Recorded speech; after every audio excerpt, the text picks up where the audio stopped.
구독과 좋아요는 영상 제작에 큰 힘이 됩니다. 감정에 휘둘리는 당신에게 부처님이 전하는 마음의 주인이 되는 법. 경전 속 이야기와 실전 마음 공부. 우리는 왜 매일 감정에 흔들릴까? 오늘 하루 동안 몇 번이나 마음이 요동쳤는가? 누군가의 말 한마디에 분노가 치밀어 올라 밤잠을 설치지는 않았는가? 작은 비난이나 오해에 서운함과 슬픔이 사로잡혀 온종일 아무것도 손에 잡히지 않았던 경험은 없는가? 우리는 흔히 이렇게 말하곤 한다. 저 사람 때문에 너무 화가 나. 그 일 때문에 내 마음이 괴로워. 하지만 가만히 스스로에게 물어보라.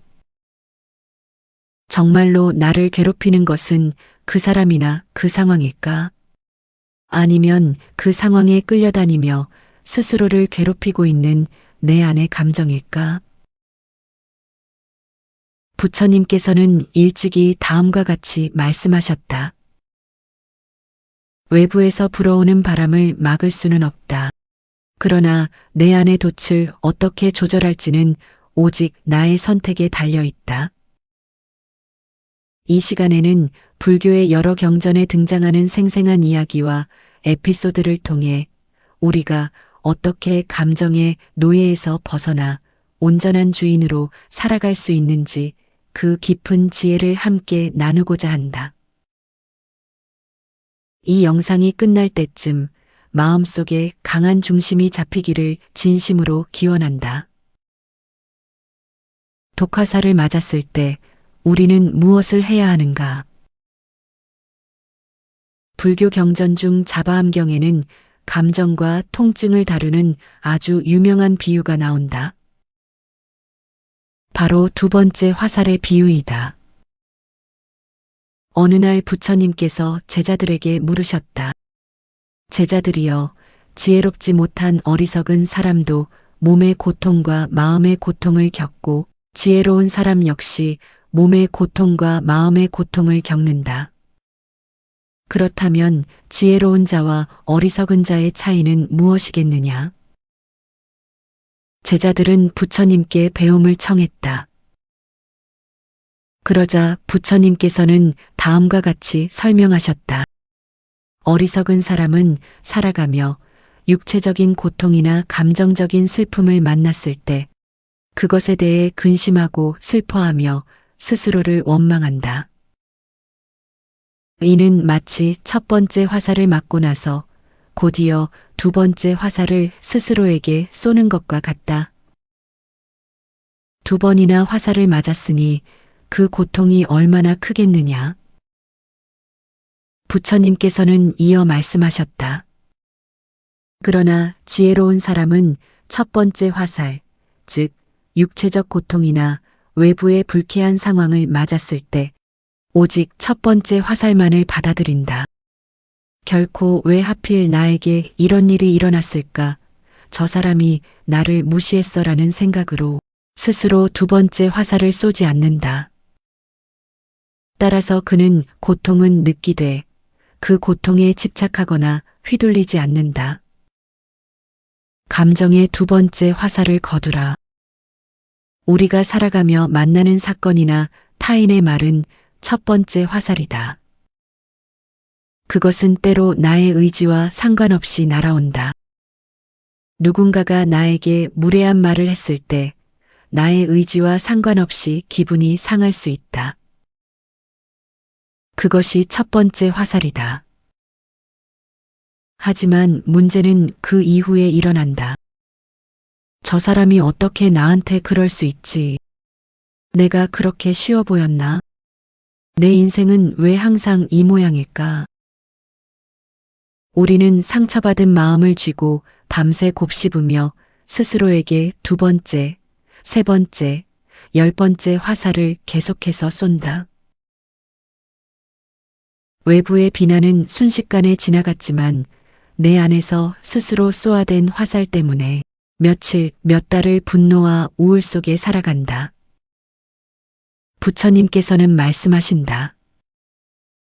첫 번째 화살은 피할 수 없을지라도 내 마음속에서 쏘아 올리는 두 번째 화살은 오직 나 스스로 거두어 드릴 수 있다는 것을 말이다. 첫 번째 화살이 날아왔을 때 그것을 가만히 바라보라. 아, 지금 기분 나쁜 상황이 지나가는구나. 거기서 멈추어야 한다. 그 상황에 내 생각의 실타래를 엮어 감정의 괴물을 키우지 마라. 감정의 주인이 되는 첫걸음은 바로 두 번째 화살을 쏘지 않는 것이다. 분노라는 선물을 받지 않는 법. 어느 날 부처님의 명성과 영향력이 날로 높아지자 이에 시기와 질투를 느낀 한 외도가 부처님을 찾아왔다. 그는 많은 사람들이 보는 앞에서 부처님을 향해 온갖 심한 욕설과 모욕적인 말을 퍼부었다. 당신은 사기꾼이다. 세상을 어지럽히는 자다.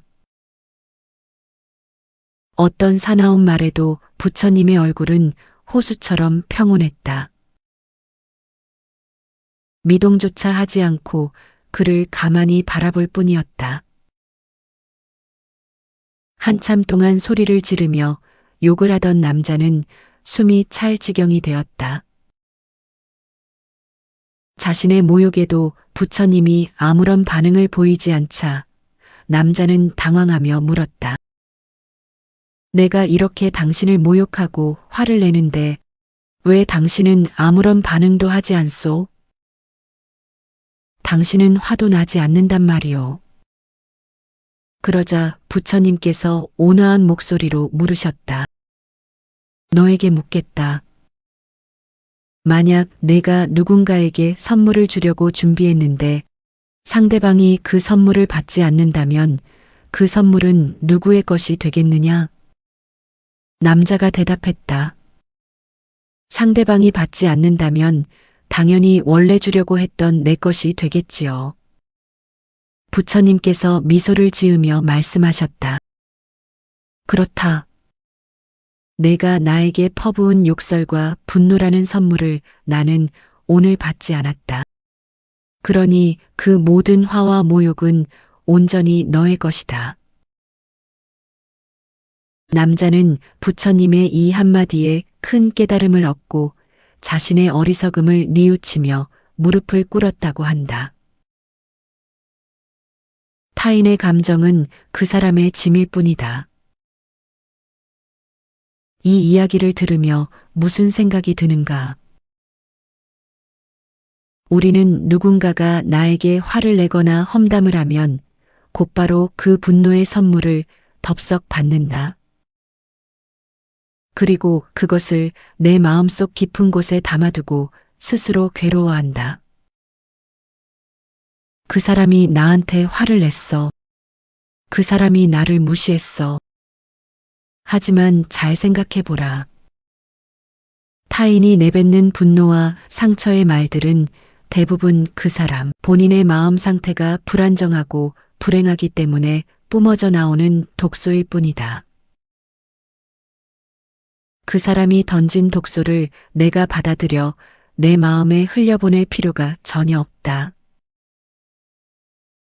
상대방이 분노라는 선물을 던지면 그냥 가만히 바라보고 받지 않으면 된다. 법구경에는 이런 구절이 있다. 원한은 원한으로 풀어지지 않나니 원한을 쉬어야만 원한이 사라진다. 이것은 영원히 변치 않는 진리이다. 누군가 나에게 화를 낼 때 나 역시 화로 응수한다면 나는 상대방의 감정에 휘둘리는 종이 되는 것이다.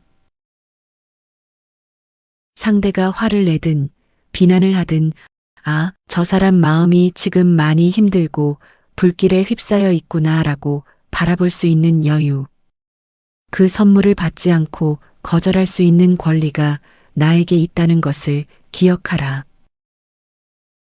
타인의 감정은 그 사람의 것이고 내 마음의 평안은 온전히 나의 것이다. 내 마음이라는 거친 말을 길들이는 법. 감정이라는 야생말을 길들이는 지혜. 부처님께서는 우리의 마음을 종종 길들여지지 않은 거친 야생마나 날뛰는 원숭이에 비유하셨다. 우리의 감정은 참으로 간사하다. 아침에는 기분이 좋았다가도 점심에 좋지 않은 말을 들으면 이내 기분이 나빠진다. 작은 칭찬에 하늘을 날아갈 듯 기뻐하다가도 자그마한 비판 하나에 깊은 절망의 늪으로 빠져든다. 경전에서 부처님은 제자들에게 말씀하셨다. 전쟁터에서 수천 명의 적을 상대로 승리하는 전사보다 자기 자신의 마음을 이기는 자가 진정한 승리자이다. 그렇다면 어떻게 해야 내 마음속에서 날뛰는 분노, 탐욕, 슬픔, 질투라는 거친 말을 길들일 수 있을까? 부처님께서는 알아차림의 지혜를 제시하셨다. 감정과 나를 동일시하지 말라. 우리가 감정의 노예가 되는 가장 큰 이유는 감정과 나를 동일시하기 때문이다. 화가 날 때 우리는 나는 화가 났다라고 생각한다. 슬플 때 우리는 나는 우울하다라고 생각한다. 하지만 부처님의 가르침에 따르면 감정은 나 자신이 아니다. 감정은 그저 인연에 따라 잠시 생겼다가 사라지는 마음의 현상일 뿐이다. 마치 하늘과 구름의 관계와 같다. 하늘은 항상 그 자리에 맑고 고요하게 존재한다. 먹구름이 끼기도 하고 먹구름에서 거센 비바람이 치기도 한다.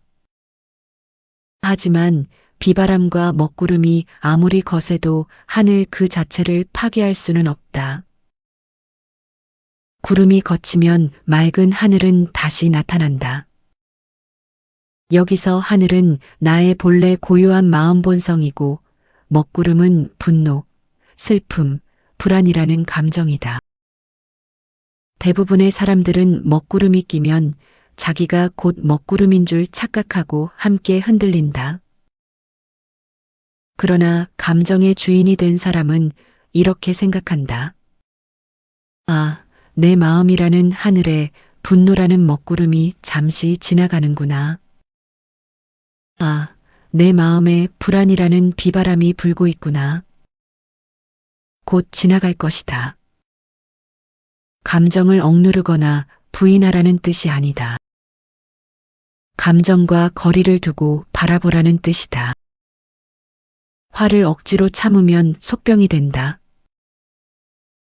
화를 밖으로 터뜨리면 남에게 상처를 준다. 부처님이 제안하신 제3의 길은 바로 화가 나는 것을 가만히 알아차리는 것이다. 지금 내 가슴이 답답하구나. 내 마음속에서 분노가 일어나고 있구나.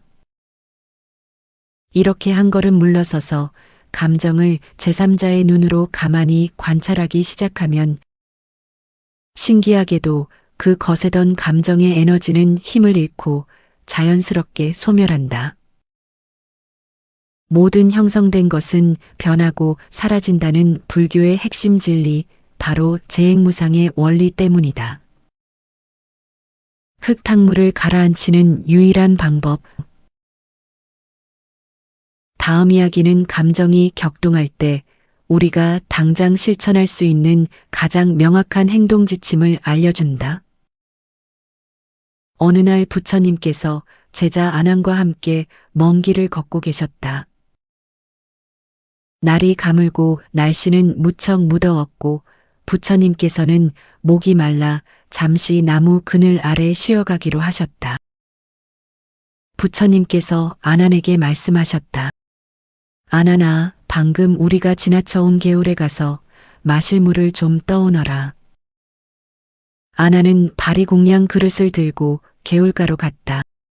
하지만 그 개울은 방금 전 수레 여러 대가 지나가는 바람에 흙탕물이 되어 있었다. 도저히 마실 수 있는 물이 아니었다. 아나는 돌아와 부처님께 아뢰었다. 부처님, 개울물이 수레 때문에 온통 흙탕물이 되어 마실 수가 없습니다. 조금 더 걸어가서 더 큰 강가로 가시는 것이 좋겠습니다. 그러나 부처님께서는 가만히 미소를 지으시며 말씀하셨다. 아나나, 다시 가서 그 개울물을 떠오너라. 아나는 의아해했지만 부처님의 말씀에 따라 다시 개울가로 갔다. 여전히 물은 탁했다. 아나는 다시 돌아왔지만 부처님은 세 번째로 또다시 개울로 가라고 하셨다. 아난이 세 번째로 개울에 도착했을 때 놀라운 일이 일어났다. 시간이 지나자 뒤흔들렸던 흙더미는 스스로 바닥으로 차분히 가라앉아 있었고 위에는 아주 투명하고 깨끗한 물이 흘러가고 있었던 것이다. 아나는 맑은 물을 떠서 부처님께 바쳤다. 부처님께서는 물을 드신 후 아난을 바라보며 나지막이 말씀하셨다. 아나나, 너는 그 물을 맑게 만들기 위해 무슨 일을 했느냐? 너는 아무것도 하지 않았다. 그저 흙이 스스로 가라앉을 때까지 기다려준 것뿐이다. 우리의 마음도 이와 같다.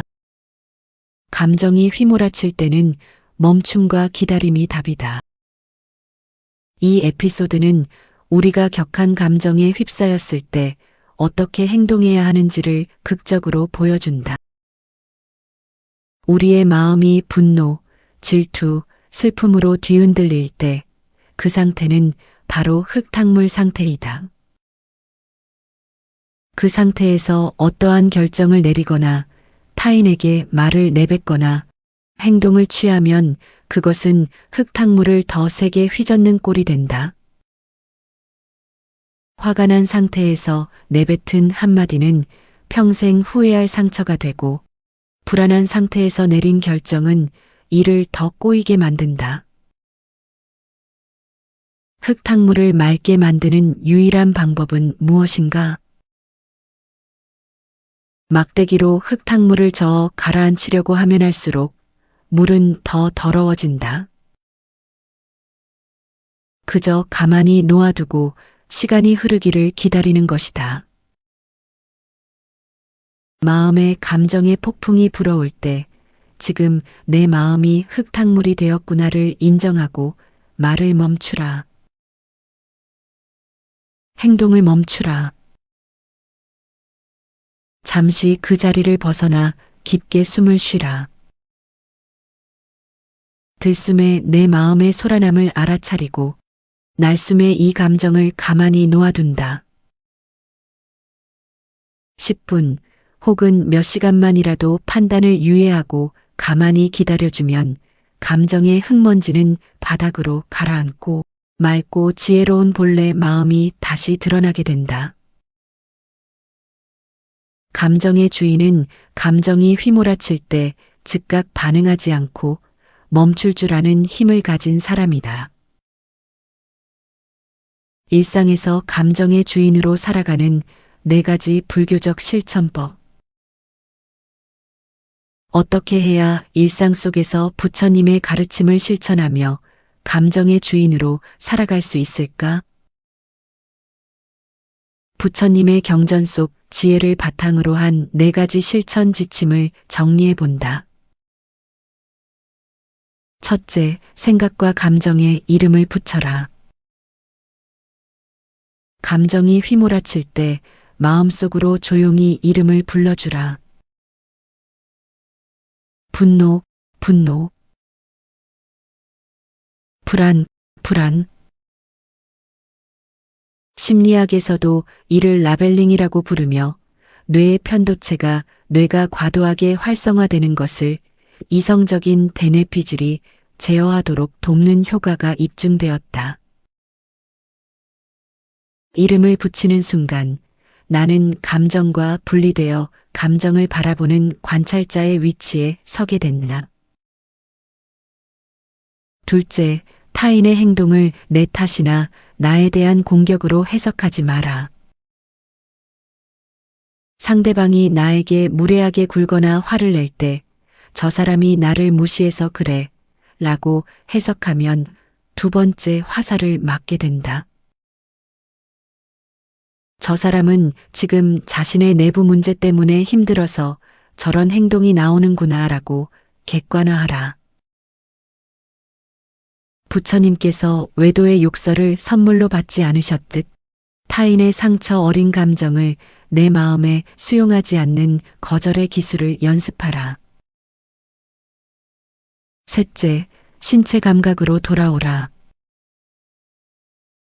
감정은 반드시 몸의 반응을 동반한다. 화가 나면 가슴이 답답해지고 머리에 열이 오르며 숨이 가빠진다. 감정적인 생각에 계속 빠져들지 말고 몸의 감각으로 주의를 돌리라. 지금 내 가슴이 뜨겁구나. 내 어깨에 힘이 들어가 있구나. 그리고 천천히 호흡하라. 숨을 깊이 들이쉬고 길게 내쉬며 몸의 긴장을 풀어줄 때 마음의 폭풍도 함께 잠잠해진다. 몸은 항상 현재에 존재하므로 몸의 감각에 집중하는 것은 감정이라는 과거와 미래의 환상에서 벗어나는 가장 빠른 길이다. 넷째, 모든 것은 지나간다는 재행무상의 진리를 기억하라. 기쁨도 슬픔도 극심한 분노도 결코 영원히 지속되지 않는다. 지금 나를 괴롭히는 그 감정도 몇 시간 뒤 혹은 며칠 뒤면 거짓말처럼 흐려진다.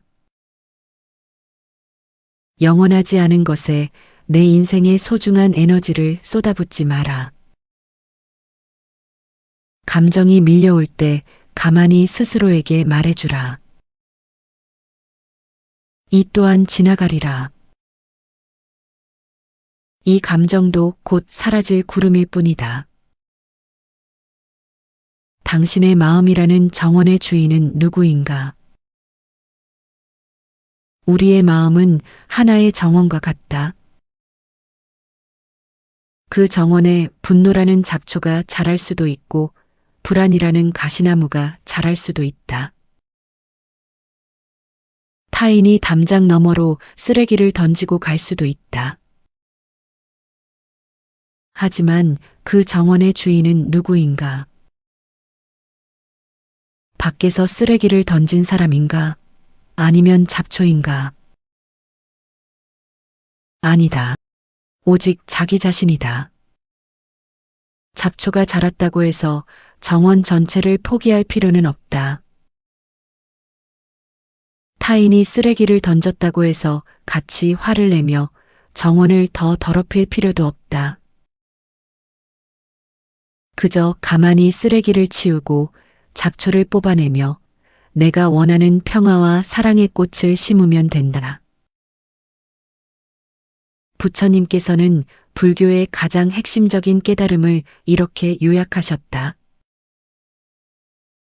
마음은 모든 것의 근본이 되나니 마음이 맑으면 그 따라가는 길에 행복이 따르고 마음이 탁하면 고통이 따르느니라.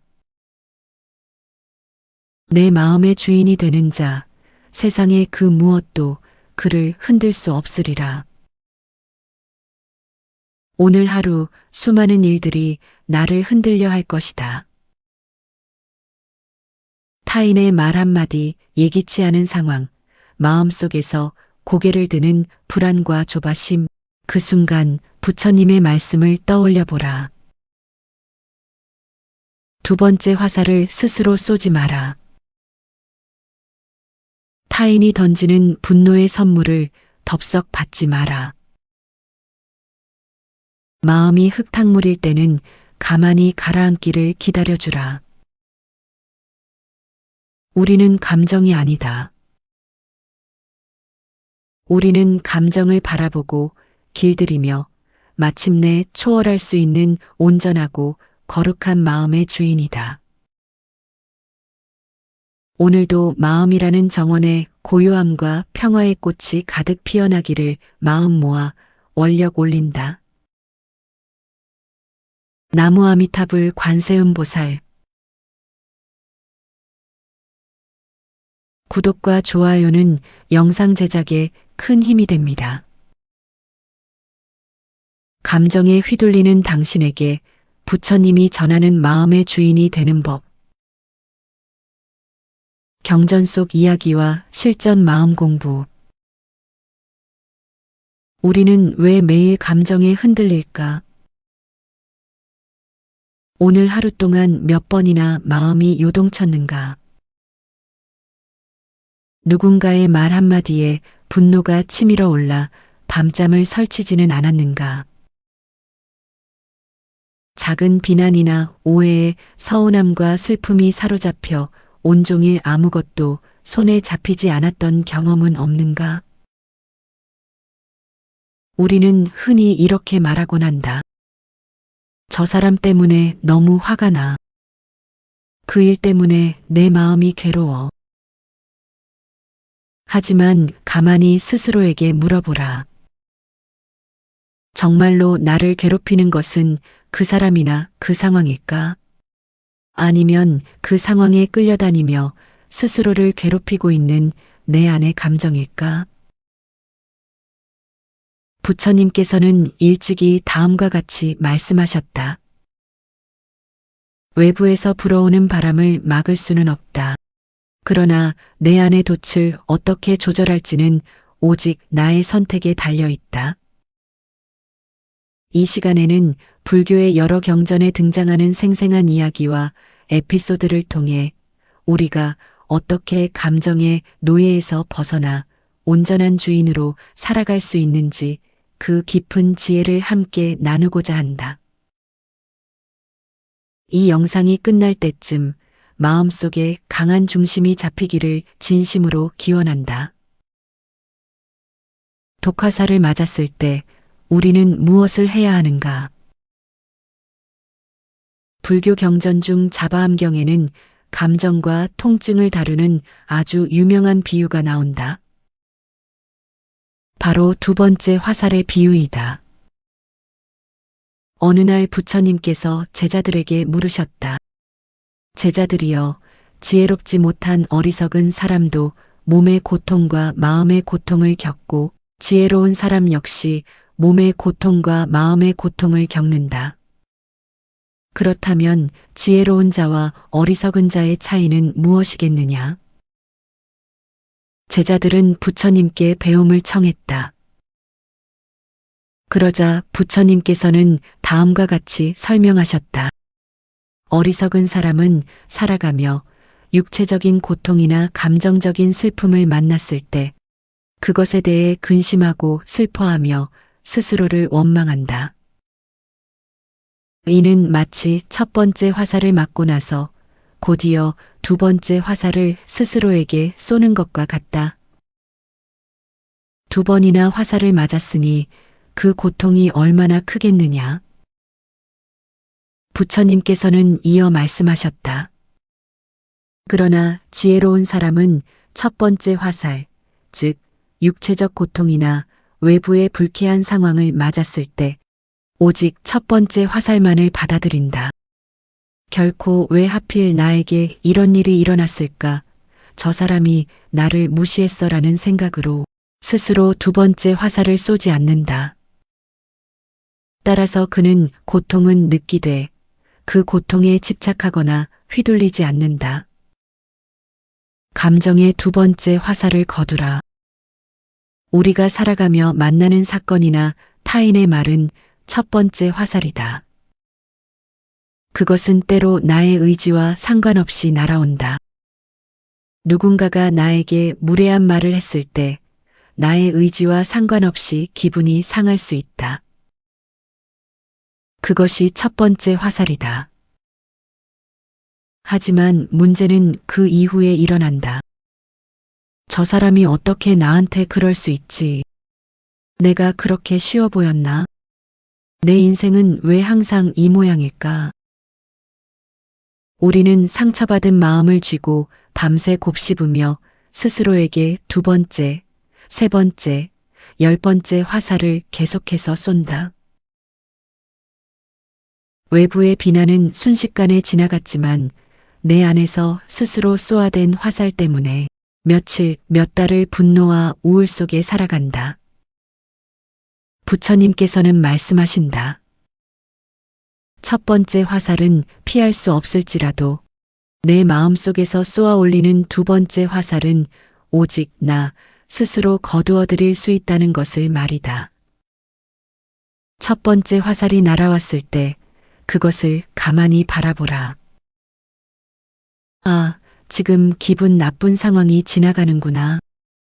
거기서 멈추어야 한다. 그 상황에 내 생각의 실타래를 엮어 감정의 괴물을 키우지 마라. 감정의 주인이 되는 첫걸음은 바로 두 번째 화살을 쏘지 않는 것이다. 분노라는 선물을 받지 않는 법.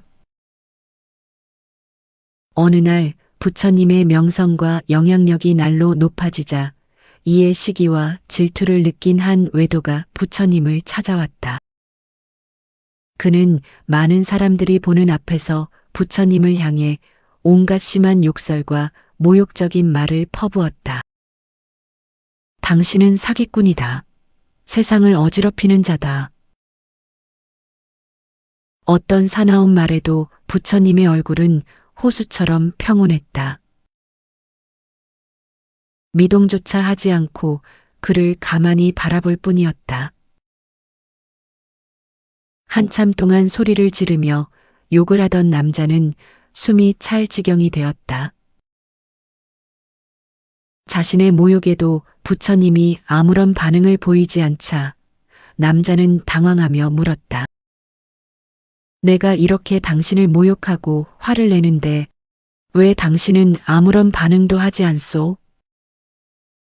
당신은 화도 나지 않는단 말이오.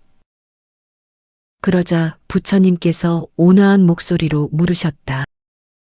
너에게 묻겠다.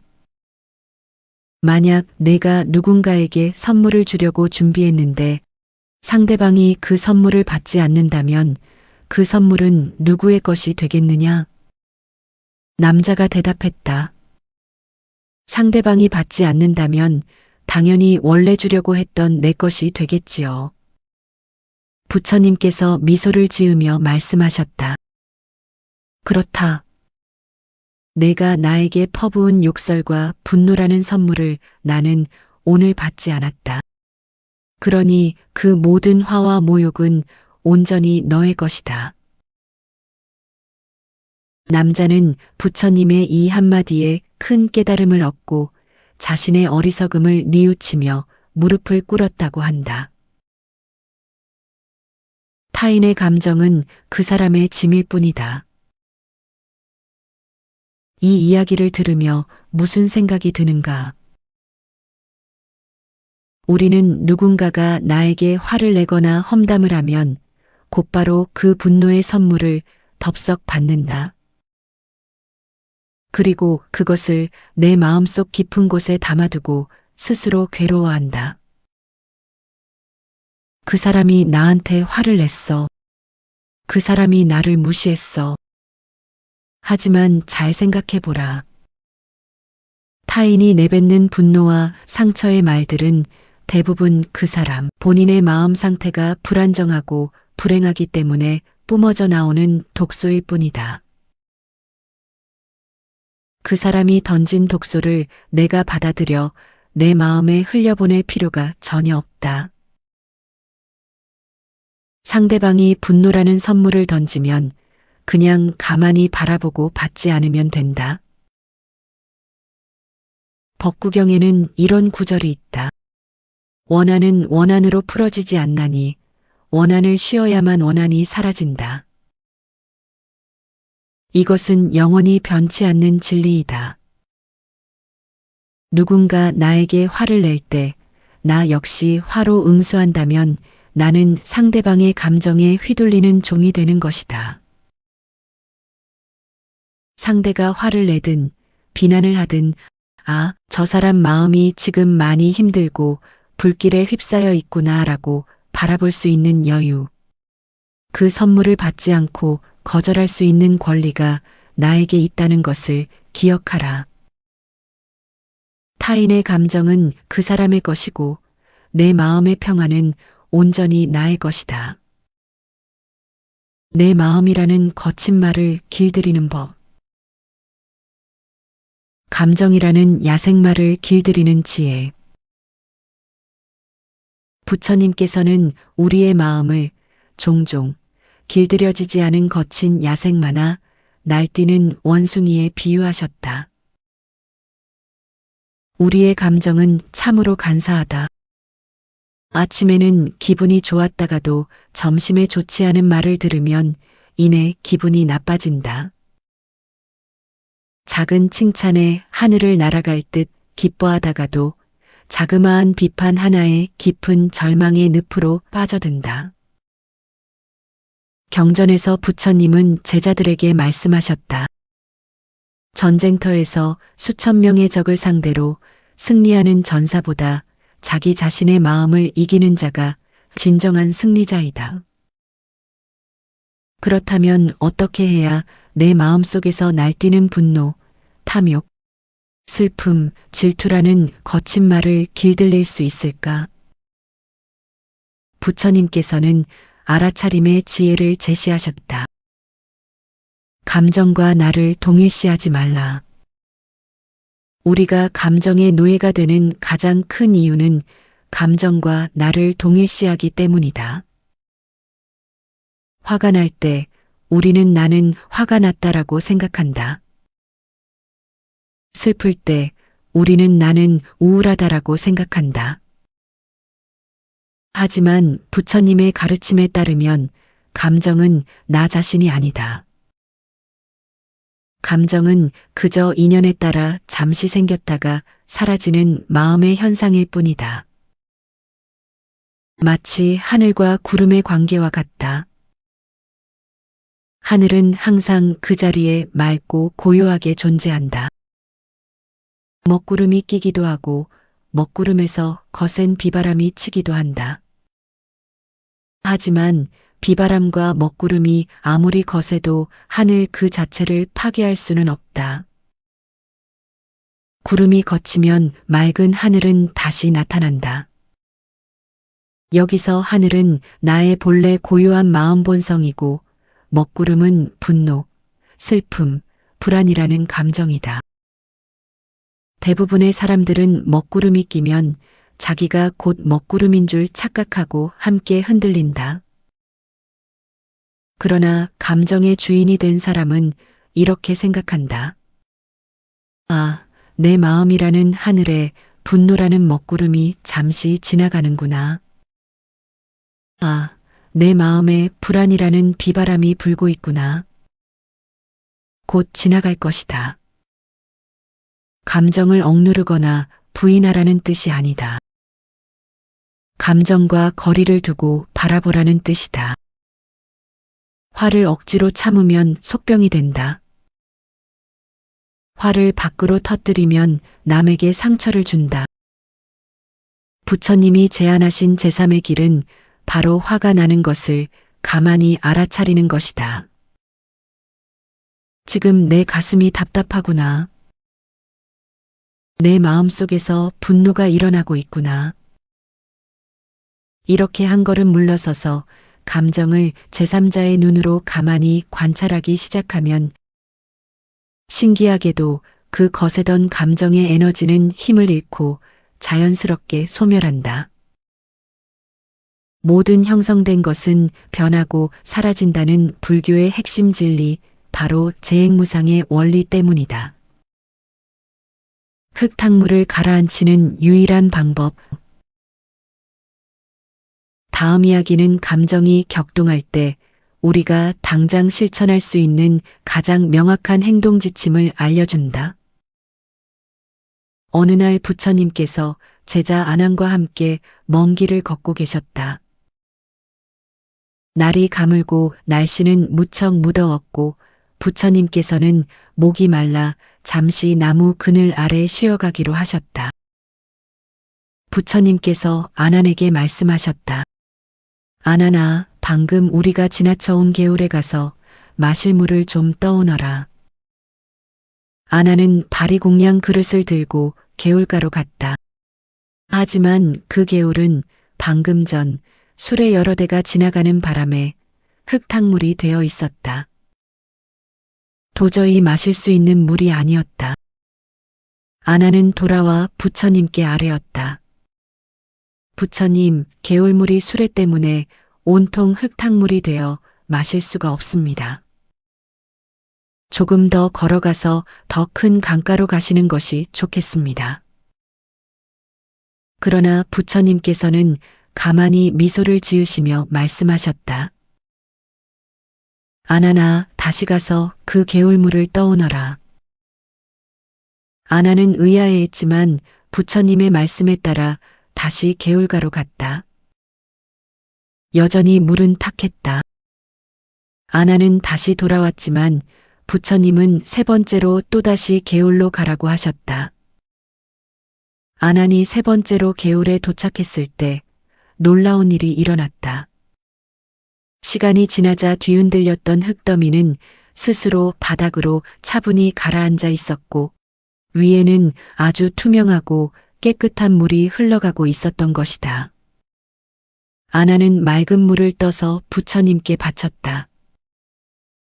부처님께서는 물을 드신 후 안한을 바라보며 나지막이 말씀하셨다. 안한아, 너는 그 물을 맑게 만들기 위해 무슨 일을 했느냐? 너는 아무것도 하지 않았다. 그저 흙이 스스로 가라앉을 때까지 기다려준 것뿐이다. 우리의 마음도 이와 같다. 감정이 휘몰아칠 때는 멈춤과 기다림이 답이다. 이 에피소드는 우리가 격한 감정에 휩싸였을 때 어떻게 행동해야 하는지를 극적으로 보여준다. 우리의 마음이 분노, 질투, 슬픔으로 뒤흔들릴 때 그 상태는 바로 흙탕물 상태이다. 그 상태에서 어떠한 결정을 내리거나 타인에게 말을 내뱉거나 행동을 취하면 그것은 흙탕물을 더 세게 휘젓는 꼴이 된다. 화가 난 상태에서 내뱉은 한마디는 평생 후회할 상처가 되고 불안한 상태에서 내린 결정은 일을 더 꼬이게 만든다. 흙탕물을 맑게 만드는 유일한 방법은 무엇인가? 막대기로 흙탕물을 저어 가라앉히려고 하면 할수록 물은 더 더러워진다. 그저 가만히 놓아두고 시간이 흐르기를 기다리는 것이다. 마음의 감정의 폭풍이 불어올 때 지금 내 마음이 흙탕물이 되었구나를 인정하고 말을 멈추라. 행동을 멈추라. 잠시 그 자리를 벗어나 깊게 숨을 쉬라. 들숨에 내 마음의 소란함을 알아차리고 날숨에 이 감정을 가만히 놓아둔다. 10분 혹은 몇 시간만이라도 판단을 유예하고 가만히 기다려주면 감정의 흙먼지는 바닥으로 가라앉고 맑고 지혜로운 본래 마음이 다시 드러나게 된다. 감정의 주인은 감정이 휘몰아칠 때 즉각 반응하지 않고 멈출 줄 아는 힘을 가진 사람이다. 일상에서 감정의 주인으로 살아가는 4가지 불교적 실천법. 어떻게 해야 일상 속에서 부처님의 가르침을 실천하며 감정의 주인으로 살아갈 수 있을까? 부처님의 경전 속 지혜를 바탕으로 한 4가지 실천 지침을 정리해 본다. 첫째, 생각과 감정에 이름을 붙여라. 감정이 휘몰아칠 때 마음속으로 조용히 이름을 불러주라. 분노, 분노. 불안, 불안. 심리학에서도 이를 라벨링이라고 부르며 뇌의 편도체가 뇌가 과도하게 활성화되는 것을 이성적인 대뇌피질이 제어하도록 돕는 효과가 입증되었다. 이름을 붙이는 순간 나는 감정과 분리되어 감정을 바라보는 관찰자의 위치에 서게 된다. 둘째, 타인의 행동을 내 탓이나 나에 대한 공격으로 해석하지 마라. 상대방이 나에게 무례하게 굴거나 화를 낼 때 저 사람이 나를 무시해서 그래 라고 해석하면 두 번째 화살을 맞게 된다. 저 사람은 지금 자신의 내부 문제 때문에 힘들어서 저런 행동이 나오는구나 라고 객관화하라. 부처님께서 외도의 욕설을 선물로 받지 않으셨듯 타인의 상처 어린 감정을 내 마음에 수용하지 않는 거절의 기술을 연습하라. 셋째, 신체 감각으로 돌아오라. 감정은 반드시 몸의 반응을 동반한다. 화가 나면 가슴이 답답해지고 머리에 열이 오르며 숨이 가빠진다. 감정적인 생각에 계속 빠져들지 말고 몸의 감각으로 주의를 돌리라. 지금 내 가슴이 뜨겁구나. 내 어깨에 힘이 들어가 있구나. 그리고 천천히 호흡하라. 숨을 깊이 들이쉬고 길게 내쉬며 몸의 긴장을 풀어줄 때 마음의 폭풍도 함께 잠잠해진다. 몸은 항상 현재에 존재하므로 몸의 감각에 집중하는 것은 감정이라는 과거와 미래의 환상에서 벗어나는 가장 빠른 길이다. 넷째, 모든 것은 지나간다는 재행무상의 진리를 기억하라. 기쁨도 슬픔도 극심한 분노도 결코 영원히 지속되지 않는다. 지금 나를 괴롭히는 그 감정도 몇 시간 뒤 혹은 며칠 뒤면 거짓말처럼 흐려진다. 영원하지 않은 것에 내 인생의 소중한 에너지를 쏟아붓지 마라. 감정이 밀려올 때 가만히 스스로에게 말해주라. 이 또한 지나가리라. 이 감정도 곧 사라질 구름일 뿐이다. 당신의 마음이라는 정원의 주인은 누구인가?